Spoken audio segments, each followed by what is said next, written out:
আসসালামু আলাইকুম এভরিওয়ান, কেমন আছেন সবাই? আশা করি আল্লাহ তাআলার অশেষ রহমতে সবাই খুব ভালো আছেন। আলহামদুলিল্লাহ, আমিও ভালো আছি। আজকে আমি আপনাদের সাথে শেয়ার করব কলিজা সিঙ্গারার রেসিপি। আমার অর্ডারের জন্য বেশ কিছু কলিজা সিঙ্গারা তৈরি করতে হয়েছে, তো ভাবলাম যে সেই রেসিপিটাই আপনাদের সাথে শেয়ার করব। তো আশা করছি আপনাদের কাছে আমার আজকের এই রেসিপিটিও ভীষণ ভালো লাগবে। আর ভালো লাগলে ভিডিওর শুরুতে একটা লাইক দিয়ে পুরো ভিডিও জুড়ে আমার সাথেই থাকবেন আশা করছি। প্রথমেই এখানে আমি একটা বোল নিয়েছি, সেই সাথে মেজারমেন্ট কাপ মেপে এখানে আমি 4.5 কাপ ময়দা নিয়ে নিচ্ছি। তো আমি অর্ডারের জন্য 25 পিস কলিজা সিঙ্গারা রেডি করব, তো সেই আন্দাজ করে কিন্তু ময়দাটা নিয়েছি, এতেই মোটামুটি পর্যায়ে হয়ে যাবে। এখানে 1 চা চামচ দিয়েছি কালো জিরা, আর সেই সাথে এখানে উঁচু উঁচু করে 1 চা চামচ দিয়েছি চিনি। চিনিটা অবশ্যই দেওয়ার ট্রাই করবেন, খুব পরিমাণ খাস্তা হয় সিঙ্গারাগুলো। আর এখানে আমি স্বাদ মতো লবণ দিয়ে দিলাম। এবার সব কিছু উইক্স দিয়ে একটু নেড়ে চেড়ে এই যে মিশিয়ে নিচ্ছি, দেখতেই পাচ্ছেন। এখন এখানে আমি পরিমাণ মতো তেল অ্যাড করব। সব সময় সিঙ্গারাতে তেলের পরিমাণটা একটু বেশি লাগে, তো এখানে আমি 5 থেকে 6 টেবিল চামচের মতো হবে তেল দিয়েছি, আন্দাজ করে দিয়েছি। এবার হাত দিয়ে ঘষে ঘষে তেলটাকে ভালোভাবে ময়দার সাথে মিশিয়ে নিতে হবে। অবশ্যই সিঙ্গারার তৈরি করার ক্ষেত্রে ময়দা খুব ভালোভাবে ময়াম করে নিতে হবে, এটা মোস্ট ইম্পর্টেন্ট বলতে গেলে। তো দেখতেই পাচ্ছেন খুব সুন্দরভাবে ময়দাগুলোকে ময়াম করে নিয়েছি। এবার অল্প অল্প করে পানি অ্যাড করে একটা ডো রেডি করব। ডোটা অনেক বেশি শক্ত করে তৈরি করব না, মানে মোটামুটি পর্যায়ে একটু শক্ত হবে এরকম আর কি একটা ডো রেডি করে নিয়েছি। অল্প অল্প করে পানি অ্যাড করে আপনারা একটু চেক করে নেবেন। একসাথে অনেকটা বেশি পরিমাণ পানি দিয়ে ফেলে কিন্তু ডোটা নরম হয়ে যাবে। আর ডোটা যদি অনেক বেশি নরম হয়ে যায় তখন সিঙ্গারা তৈরি করার পর ভেজে নেওয়ার পরে অনেকটা বেশি ফোসকা ফোসকা পড়ে যায় এরকম আর কি। এবার রেস্টে দিয়ে দিলাম ডোটাকে। আর এপাশে হচ্ছে আমি চুলোতে একটা প্যান বসিয়ে দিয়েছি, কলিজা সিঙ্গারার পুরটা রেডি করে নিচ্ছি। পরিমাণ মতো তেল দিয়ে দিলাম। তেল গরম হয়ে আসার পর এর মাঝে আমি 5 ফোড়ন মশলা দিয়েছি 1 টেবিল চামচ। হালকা করে একটু নেড়ে চেড়ে এর মাঝে আমি 2টা মাঝারি সাইজের পেঁয়াজ কুচি দিয়েছি।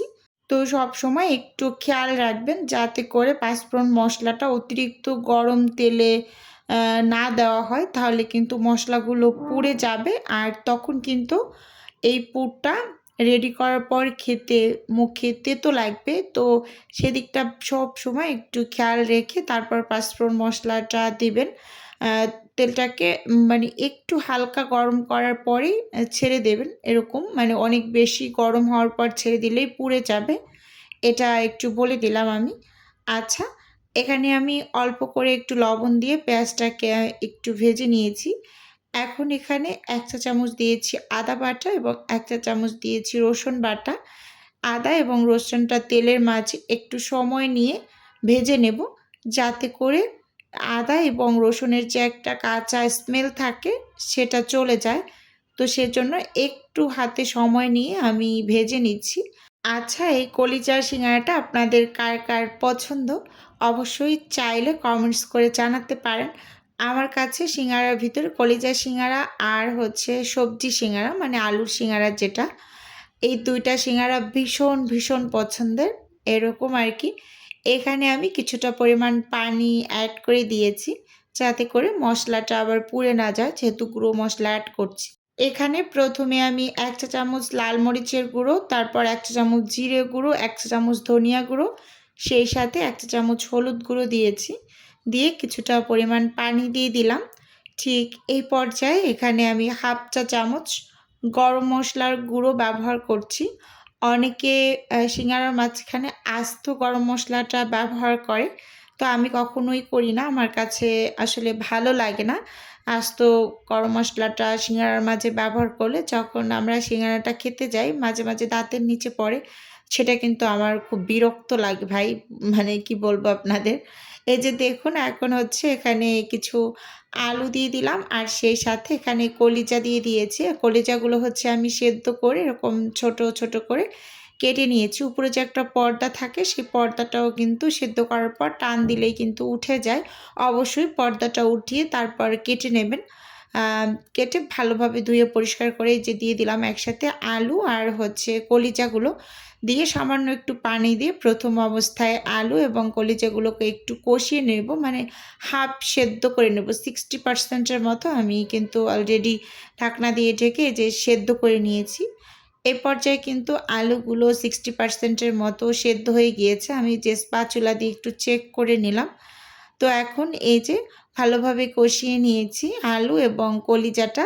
ঠিক এই পর্যায়ে আমি পুরোপুরি রান্নাটা শেষ করার জন্য এখানে প্রথমে ১ কাপ পানি দিয়েছি, তারপর আর একটু দিয়েছি, মানে হাফ কাপের থেকে একটু কম হবে।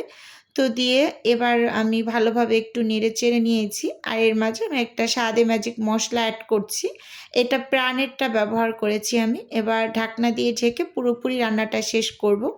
এই যে দেখতেই পাচ্ছেন পানিটা কিন্তু একদম শুকিয়ে গিয়েছে আর মানে আলুগুলো পুরোপুরি সেদ্ধ হয়ে গিয়েছে। তো আমি কিছু আলু স্প্যাচুলা দিয়ে একটু ভেঙে দিচ্ছি আর কিছু একটু আস্ত রাখছি, যাতে করে মানে খেতে খুব ভালো লাগে। সিঙ্গারার আলু কিন্তু কিছু ভাঙা, কিছু আস্ত এরকম থাকলে কিন্তু বেশি মজার হয়, তাই না? তো দেখুন এখানে আমি এই যে এই পর্যায়ে কিছু কাঁচামরিচ কুচি করে রেখেছিলাম, তো দিয়ে দিলাম। কাঁচামরিচ কুচিটা দিয়ে একটু ভালোভাবে নেড়েচেড়ে নিয়েছি। এখন কিছুটা পরিমাণ বিট লবণ দিয়ে দিচ্ছি। একটু লবণটাও চেক করে নিয়েছিলাম মাঝখানে, তো একটু কম মনে হয়েছিল। তো বিট লবণ দিয়ে কভার করে নিয়েছি। তো এরই মাঝে কিন্তু আমার পুরটা রেডি, এখন নামিয়ে নিচ্ছি। এপাশে এবার সিঙ্গারাগুলোকে বানিয়ে নেব।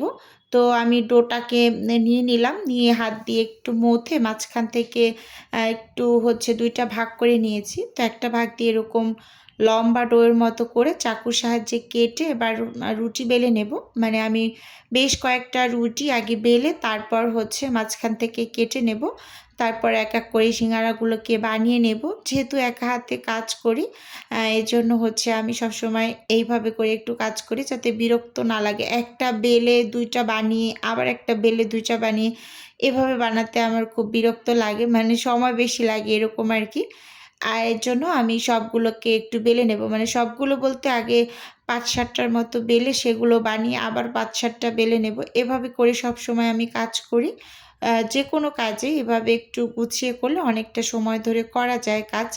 এই যে দেখুন লম্বা করে আমি রুটিগুলোকে বেলে নিচ্ছি। আর সিঙ্গারা রুটি কিন্তু সবসময় লম্বা করে বেলে নিতে হয়। এটা হয়তোবা আমরা কম বেশি সবাই জানি। এই যে পুরটা কিন্তু এরই মাঝে ঠান্ডা হয়ে গিয়েছে। এবার হচ্ছে আমি সিঙ্গারাগুলোকে বানিয়ে নেব। এক এক করে সিঙ্গারা বানানোর পালা। তো মাথার অংশটায় আমি পানি লাগিয়ে সুন্দর মতো একটা কোণ শেপ করে নিয়েছি। এটা আসলে মানে মুখে বলে বুঝাতে পারবো না। ভালোভাবে লক্ষ্য করলেই বুঝতে পারবেন।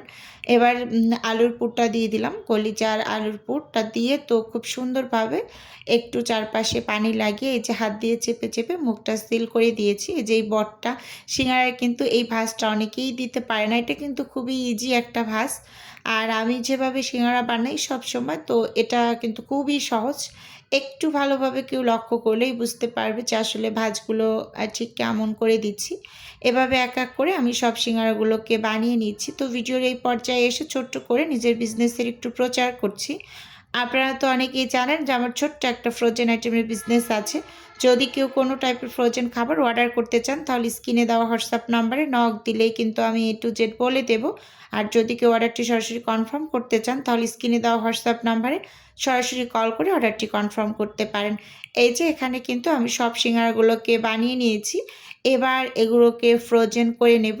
তারপর কিন্তু আসলে ডেলিভারির জন্য রেডি করব।